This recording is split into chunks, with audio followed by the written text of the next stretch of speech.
Собрал все в обратном порядке. Купил подшипник. Японская фирма. Вот она. Начи.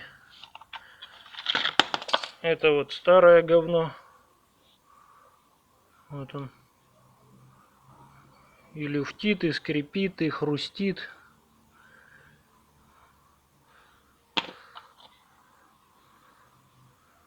Вот он.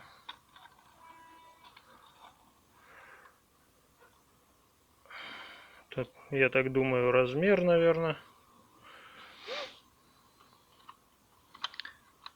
Так. Made in Japan. Посмотрим. Все собрал. Немножко поебался со стопорным кольцом.